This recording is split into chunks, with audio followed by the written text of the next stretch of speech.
I kept quiet for a long time, but this story still makes my blood boil. The pressure from my family has been relentless, pushing me towards a decision I dread. I am a 37-year-old man navigating a complex family dynamic. My devoted husband, 36, an accountant, is my rock. I adore him. Our 13-year-old son, a typical student, harbors no affection for his uncle. I'm even learning anime for him, an uphill battle, but one I gladly face for my boy. Then there's my brother, 32. He is not, and I pray he never will be, a member of our household. This current maelstrom of familial expectation began with his abrupt eviction from his would-be sister-in-law's home.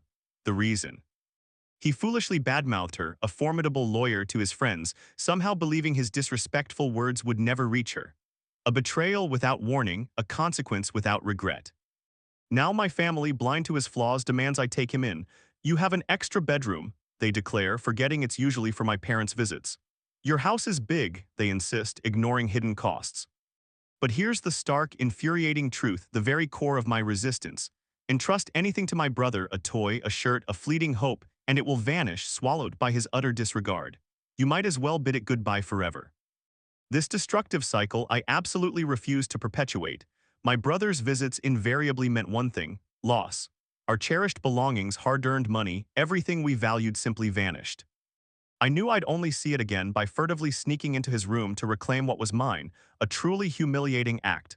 The sheer fear that consumed me was relentless. The second he steps inside, I am certain the only way he leaves is if I chase him out with a heavy metal bat found in our basement.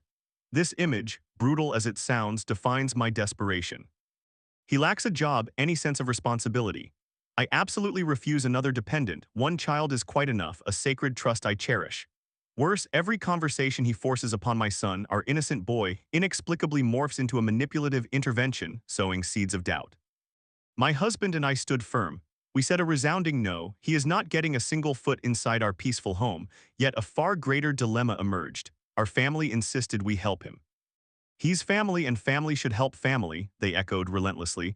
We maintained our unwavering refusal, but their pressure never ceased. Their collective judgment felt suffocating. This raised a crucial question. Would I be the villain for my counter-strategy? My plan, whenever they pressed, I'd send a cutting message. You think family should help family? That's a wonderful idea, you should do it. This blunt truth, delivered with icy resolve, would be my only response. The overwhelming support was unexpected and validating. My husband and I crafted a modified, firm message, sending it out in a mass blast. We await the outcome, which I will share in due course, once the familial dust finally settles. Our resolve remains utterly unbreakable. The tension in my family has grown thick, a direct result of my brother's reckless path. He had, in essence, burned every bridge, leaving him utterly adrift. My wider family now insists I offer him refuge, but a chilling question plagues me. Will this decision burn bridges for *me too? My child and my home are my unwavering priorities. I knew he made his bed. He must face the music, and my responsibilities lie solely with my own household. I've been told to stick to my guns, that my priorities are firmly set, and I refuse to be guilt-tripped. Still, a part of me feels the deep pull of kinship. This was, after all, the village that nurtured my siblings and me. But disrupting our meticulously built peace, inviting chaos purely for appeasement, feels like a profound betrayal of my family's well-being. My defenses are up, ready for anything. I have no obligation to shield him from his poor choices. He is a grown man. If he hasn't learned from adversity by now, this is his perfect opportunity for a crash course. He simply cannot stay in my house.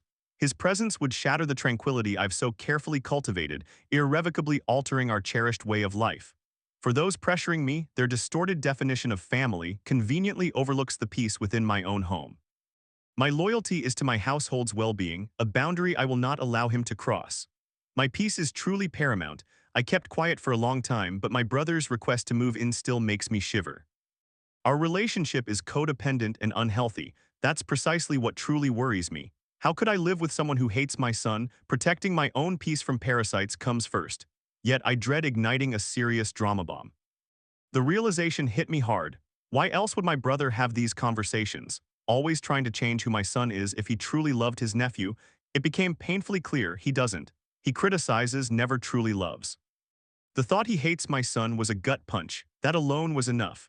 I have an early teen, a sensitive soul. My brother is not the daily influence I desire in my home. I knew I had to protect my child unequivocally. I simply cannot subject him to such toxicity. It would be an exhausting ordeal requiring daily interventions. The mere thought drained me. Why was I the first call? Why not anyone else? I believe it's because I have the biggest house and everyone assumes I'm the best fit. But convenience cannot dictate my son's well-being. A chilling question then surfaced. Would he be desperate enough to break in if I refused? I fervently hope not. His fragile state suggests his bones would surely not survive weeks I've wrestled with this agonizing situation, a persistent knot of anxiety tightening in my chest, especially concerning my brother Joe. It all began just a week ago, following a deeply disturbing incident involving a very fit, regular exercising man wielding a gleaming metal baseball bat, a stark detail that chills me to my very core even now. The family debate intensified. Would I be wrong to tell relatives they could take Joe in if they truly believed family should help family? This was no simple question, but a moral quandary plaguing my every waking moment. The incredible support I received, especially the heartfelt concern for my son, felt truly overwhelming and deeply appreciated.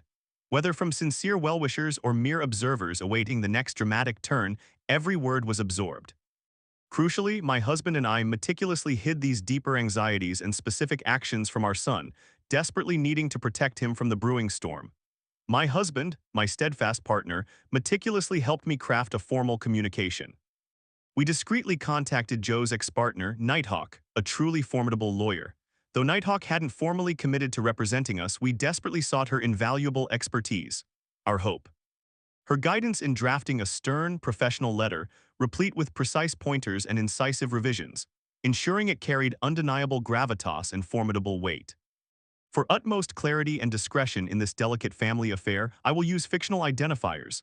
Smith for our family surname and Joe for my brother. Please understand my reasons. This story is complex, deeply personal, not trivial, for the truth is slowly, agonizingly unfolding. This painful story still echoes within me.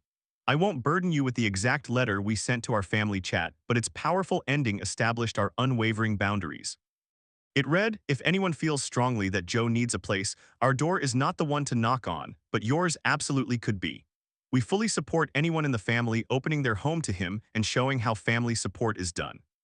We love you all, but we're not sacrificing our home stability to prove our loyalty. That is our final word on the matter. With love and firm boundaries, my family and I sending that felt like a seismic shift, pushing every limit. The aftereffects were immediate. A communications assault descended for 2 days until we masterfully turned their tactics against them. No one dared threaten to burn bridges or exclude us from family events again. They tried to wield the bad family card, but we swiftly played it back, accusing them of being the truly bad family members. I had gravely underestimated their capacity for relentless emotional spamming. A sense of calm finally settled, yet a secondary incident hinted that we had merely dodged a far bigger, more treacherous bullet indeed. This incident, though recent, haunts me. Anticipating Joe's trouble, my husband and I took precautions.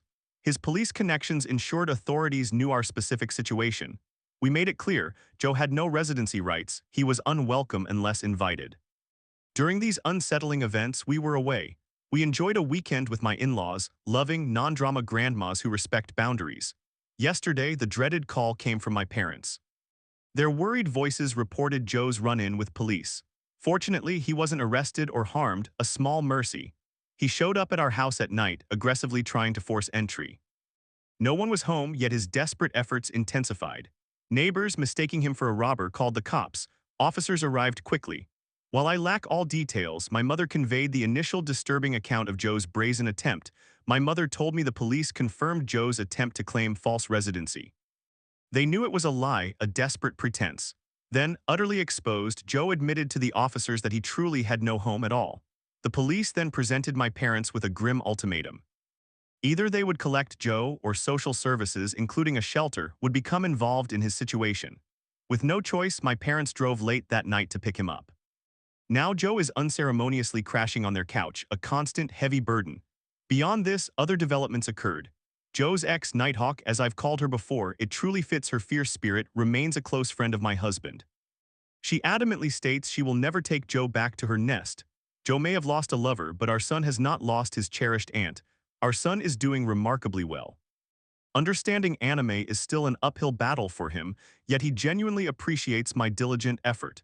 He shared his profound happiness at no longer having to live with Joe.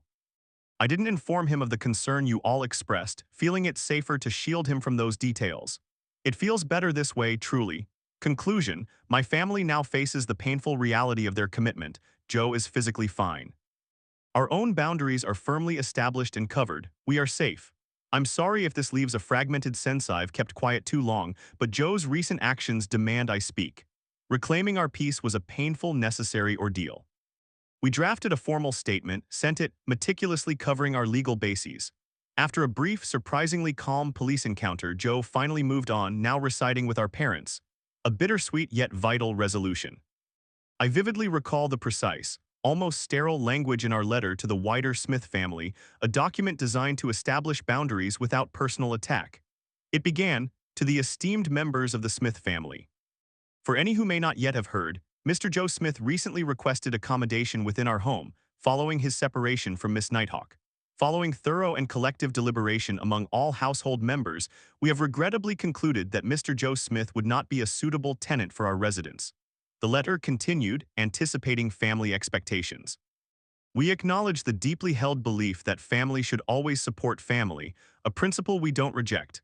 However, support doesn't always extend to offering indefinite residency. Considering Mr. Smith's established history, a past which we presume all recipients are well aware of, and from which we won't look away, coupled with the already strained relationships between Mr. Smith and certain members of this household, his request presented an untenable proposition. Our difficult decision was made considering our home's well-being. This was our stand. Situation with Joe had grown critical. We had received Miss Nighthawk's statement, confirming Joe's history of unemployment while with her, a truly parasitic arrangement. Looking at Mr. Joe Smith's current lack of employment, my family and I knew with grim certainty that hosting him would be no different for us. It would, without doubt, undermine the health and stability of anyone under our roof. We simply couldn't allow it. Our decision was firm, our boundary clear and absolutely non-negotiable. I carefully drafted our message, striving for an official, unyielding tone. My words conveyed our resolve. If anyone strongly felt Joe needed a place, our home was not it. But their door, I stressed, absolutely could be. We would fully support any family member opening their home to him, truly showing what family support meant. My final declaration was unwavering. We love you all, but we will not sacrifice our home's stability to prove our loyalty. That is our final word on the matter. The response, when it came, brought immense relief. Others recognized the wisdom in our choice. One comment praised our great resolution, well done, and asked if I'd side with relief. Yes, I had. It was far better than I'd hoped. No ugly confrontations, no legal fees. Just the quiet satisfaction of a difficult truth well spoken. I've kept silent for too long. But the sheer audacity of my 32-year-old brother's antics continues to infuriate me. He's a full-grown man, yet utterly irresponsible, claiming residency where he has none. I needed to move swiftly, contacting the police directly to preempt his baseless, infuriating assertions. It was crucial. An utterly unexpected ally emerged in this mess, the formidable woman I'll call Nighthawk. My brother once dated her, and she can be truly terrifying when provoked. Her astute advice proved invaluable, especially when dealing with his schemes. She provided the strategic insight I needed, particularly regarding preempting his residency fraud. My brother, at 32, perpetually ruins or never returns anything I lend him. I'm forced to sneak into his room, a pathetic adult retrieving his own belongings when he's out. My family still pampers him, even giving him toys. What truly baffles and engages me is his utter refusal to work or secure his own place. There's no valid reason, it's pure, unadulterated entitlement. Despite Nighthawk's intimidating demeanor, my brother, foolish as ever, spread insulting rumors about her to his friends. Of course, she found out. It utterly annihilated any lingering respect she had for him. My family insists I enable this 32-year-old man-child, but I will not. They are the ones enabling his endless immaturity, not me. I stand firm in my decision. Lessons about my brother, Joe, were hard won. My personal journey towards self-preservation began vividly when I was just 14. I recall sneaking into his room, a covert operation to retrieve the Game Boy I'd unwisely loaned him. My stomach churned at the sight. The screen was smeared with sickening yogurt. A profound disgust washed over me, solidifying an unwavering resolve. Never again. Since that day, I've ceased lending him anything, and significantly, I haven't ever needed to steal my possessions back. Joe remains a master of elaborate excuses. Every potential job, every helpful suggestion is met with a weary litany. He dislikes people, he loathes the work itself. While I suspect sheer idleness, a part of me still tries to understand his struggles. Yet, despite the frustration, these experiences have taught me invaluable lessons. Recently, further painful details emerged regarding why Joe's relationship with Nighthawk, his ex, disintegrated. Joe had been viciously gossiping about her to his friends, betraying her trust behind her back. I personally witnessed the damning screenshots. The words were so utterly vile, I still cannot bring myself to repeat them. This profound betrayal irrevocably shattered Nighthawk's faith in him, obliterating any foundation their relationship had. Regarding the unsettling break-in at my house, my mother later clarified the truth. Joe's phone had tragically died, leaving him feeling utterly stranded and alone. He genuinely believed someone was home and in his panic thought making enough noise would finally attract attention, compelling someone to open the door and offer him solace. It seems his actions stemmed not from malice, but from a desperate, panicked plea for help. I find myself often questioned, particularly about my experiences and observations, sometimes even mundane matters like a pending outdoor sweep, warranting our strict attention upon our return. Beyond these daily concerns, I often reflect on life's peculiar twists like my brother's past relationships. Many wondered how a badass Nighthawk, a truly formidable personality, ever ended up with him. I confess I still don't fully comprehend it. Hearts I've learned are truly enigmatic, swayed by unseen forces. Perhaps it was the age-old pull of opposites attracting or a deeper connection. Love in its purest form was undeniably present for them, until, as it often does, it simply withered and died. My struggles with anime are another frequent topic. People often inquire about my son's preferences, hoping to unlock its appeal for him, even suggesting we explore its intricate storytelling and art direction together, perhaps through analytical videos. He finds its boundless imagination captivating, and I must concede, the visuals are often stunningly cool. Yet the intricate plots, however, often elude my grasp, vanishing almost as quickly as they appear.